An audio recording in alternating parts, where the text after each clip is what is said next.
Hello दोस्तों, welcome back to my channel. तो आज मेरे पास है ये GNB कंपनी की 12 वोल्ट 30 एम्पेयर की SMP जिसको कि मुझे रिपेयर करना है।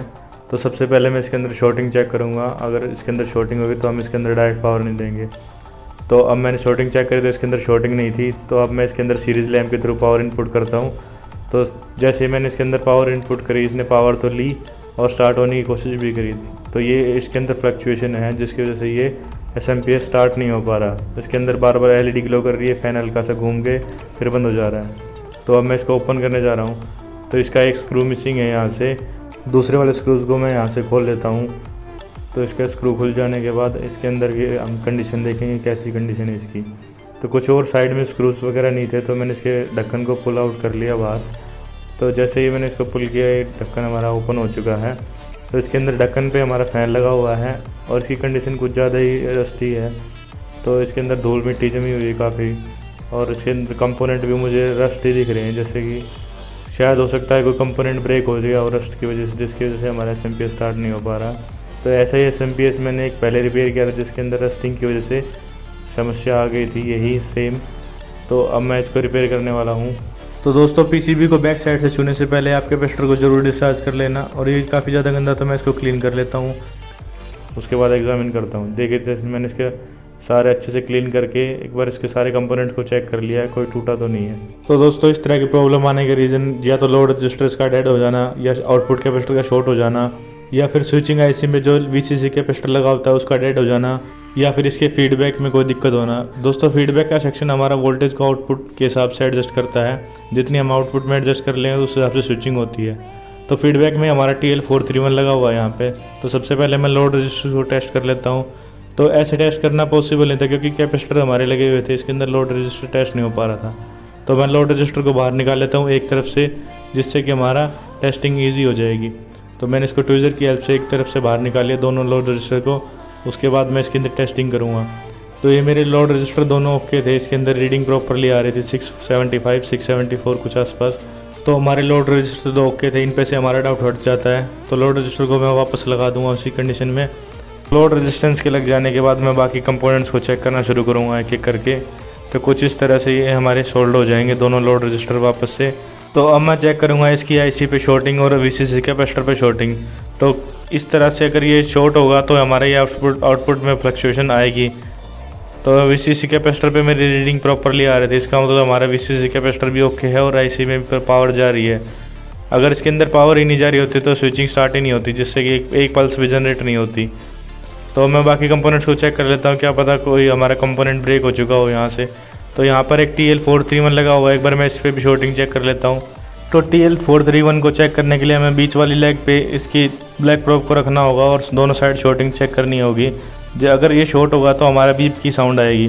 तो ये हमारा TL431 भी ओके था। तो अब मेरा लास्ट डाउट जाता है इसके पोटेंशियोमीटर पे, जिससे कि हम वोल्टेज को एडजस्ट करते हैं, क्योंकि यही फीडबैक में वोल्टेज को एडजस्ट करके पहुंचाता है, जिससे कि हमारा IC को पता लगता है कि कितने वोल्ट पे हमारा SMP वर्क करना चाहिए। तो इसका काम होता है वोल्टेज को अप डाउन करना। तो इसकी रीडिंग कुछ ऊपर नीचे आ रही थी जैसे ही मैं इसको हिला रहा था नीचे से। तो दोस्तों, अब मैं डीसोल्डर पंप की हेल्प से इस पोटेंशियोमीटर को बाहर निकाल लेता हूँ। तो आप मेरे चैनल को जरूर सब्सक्राइब करना, लाइक करना, वीडियो को शेयर जरूर करना, कमेंट करके बताना वीडियो कैसी लगी। मैं कुछ नए नए ट्यूटोरियल्स वीडियो अपलोड करता रहता हूँ मेरे चैनल पे, जिसमें मैं कि स्क्रैप से ला के चीज़ें रिपेयर करके भी दिखाता हूँ और काफ़ी चीज़ें मैं बना के भी दिखाता हूँ। तो ज़रूर सब्सक्राइब कर लेना। तो ये मेरा डैमेज पोटेंशियोमीटर बाहर निकल चुका है। तो अब मैं इसकी जगह पे डालूंगा 1 किलो ओम का ये पोटेंशियोमीटर, जो कि हमारा ओके है। तो दोस्तों, इस कंपोनेंट को लगाने के बाद शायद हमारा SMP ओके हो जाएगा, क्योंकि इसके अंदर और तो कोई मुझे कमी लगी नहीं। तो अब मैं इसके तीनों लेग्स को सोल्ड कर देता हूँ अच्छे से। तो दोस्तों, इस पोटेंशियोमीटर का काम होता है कि हमारे फीडबैक सेक्शन में एक रेजिस्टेंस को डिवाइड करना, जिससे कि हमारे IC को पता लगे कि हमारा कितने वोल्ट पे SMP को ऑपरेट कराना है। तो इससे IC हमारा प्रॉपरली वर्क करता है और SMP में आउटपुट वोल्टेज आ जाती है। तो अब मैं इसके अंदर सीरीज लैम्प के थ्रू वोल्टेज इनपुट करता हूँ। तो जैसे ही मैंने इसके अंदर इनपुट डाली, हमारी LED अच्छे से ग्लो कर रही थी। तो यहाँ से स्पार्किंग कर रहा था, इसलिए मैं इसको टाइट कर देता हूँ अच्छे से, ताकि हमारा स्पार्क हो के वोल्टेज अप डाउन ना हो। तो अब मैं एक बार इसकी वोल्टेज को चेक कर लेता हूँ, हमारी कितनी वोल्टेज आ रही है प्रॉपरली। तो टर्मिनल्स पे रस्ट लगा हुआ है, इसकी वजह से हमारी वोल्टेज प्रॉपरली शो नहीं हो रही थी। तो मैं इनके टर्मिनल्स को टाइट कर देता हूँ अच्छे से। तो यहाँ पे माइनस की प्रोब लग गई शायद उल्टी, तो इस वजह से मैं प्रोब्स को कनेक्ट कर लेता हूँ। तो कनेक्ट करने के बाद मैं इसकी वोल्टेज को अप डाउन भी करके देखूँगा। तो ये कनेक्ट हो चुकी है, नेगेटिव नेगेटिव पॉजिटिव पॉजिटिव। तो यहाँ पे 13.17 वोल्टेज आ चुकी है, जिसको कि मैं पोटेंशियोमीटर की हेल्प से अप डाउन करके दिखाता हूँ। तो ये मेरी वोल्टेज 8 वोल्ट तक 9 वोल्ट तक जाती है नीचे, उसके बाद 13.8 वोल्ट तक जा रही है ऊपर तक। तो अब मैंने इसको 12.75 पे से एडजस्ट कर दिया। अब मैं इसके अंदर लोड टेस्ट करता हूँ। तो जैसे ही मैंने इसके अंदर लोड कनेक्ट किया, हमारी वोल्टेज प्रॉपरली आ रही थी और मोटर भी हमारी प्रॉपरली वर्क कर रही थी। तो इसके अंदर हाई एम्पेयर मिल रहा था, जिसकी वजह से हमारी प्रॉपरली मोटर वर्क कर रही थी। तो दोस्तों मेरा SMPS रेडी हो चुका है। तो अब मैं जल्दी से इसको फिट कर देता हूँ। तो दोस्तों PCB को नीचे से छूने से पहले सबसे पहले कैपेसिटर को डिस्चार्ज जरूर कर लेना, जिससे कि आपको शॉक ना लगे। कैपेसिटर हमारे डिस्चार्ज हो जाते हैं हर बार जब भी हम वोल्टेज देते हैं, तो ये हमारे कैपेसिटर फुल चार्ज हो जाते हैं, जिससे कि हमें शॉक लग सकता है। तो दोस्तों हमारा SMPS रेडी हो चुका है। मैं आपसे रिक्वेस्ट करूंगा कि अगर आप इलेक्ट्रिकल काम नहीं जानते तो आप इस तरह के ट्यूटोरियल्स देख के रिपेयर करने की कोशिश ना करें, क्योंकि ये डेंजरस हो सकता है। तो अब मैं इसको रिपेयर करके दिखा चुका हूँ आपको। तो अब मैं इसके अंदर कनेक्शन करता हूँ, तो कनेक्शन देके पावर इनपुट करता हूँ। जैसे हमारे पावर इनपुट होती है, हमारी LED ग्लो करती है और फैन भी अच्छे से वर्क करता है।